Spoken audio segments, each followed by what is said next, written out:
Here with Atkinson head coach Steve Mahoney after the Blackhawks 23-10 loss to Stoughton tonight. Coach, a game of missed opportunities, it seemed like. Yeah, I'll start by giving Stoughton some credit. They played really well, and I think they're a very talented football team. But the difference was we had some chances to score inside the red zone, particularly inside the 5 with some first and goals, and we just weren't able to punch it in and do some of the things that we wanted to do. They kind of out-physicaled us in the trenches, and then we had something set up, and we had kind of a slight exchange issue. But, that's them. Same thing on defense. We had chances to get stops on 3rd and longs or 3rd and 6s. They threw the ball short, then they threw it long. They made some really good plays against us.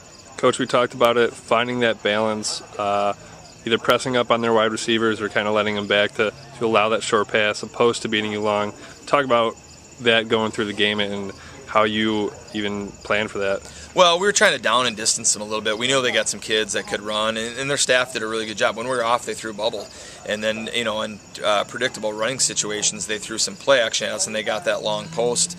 When we were getting an extra guy in the box to hopefully stop that run, they made a really good adjustment and were able to just kind of beat us on a play action post. So, that's what good teams can do. When they can dictate when they're running the football or throwing the football short, they can decide what they want to do. They were dictating the game. Talk about Brady Shipper for their guys. A couple key runs and unfortunately some missed tackles from you guys, which is something we haven't seen a lot this season. Yeah, Ship's a good player. I think him and Preston are probably, and maybe one of the Monroe kids are your all-conference backs, and he runs hard and he kind of spins out of there. We wanted to keep him inside the box, and I thought when we kept him in there we were pretty good, but when he got outside, he was able to kind of wiggle and just run through some things. It wasn't our best night tackling, and our kids know that. But that's something that we just have to get back after. Well, we touched on it a little bit. You had the two first half drives that brought you to the red zone, and one in the second half. Is there a way to clean that up, or how?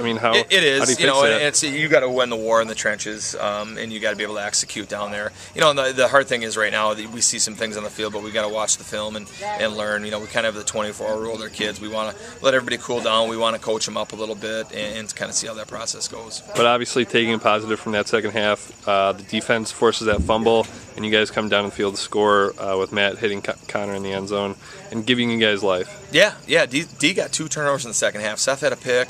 We forced a fumble.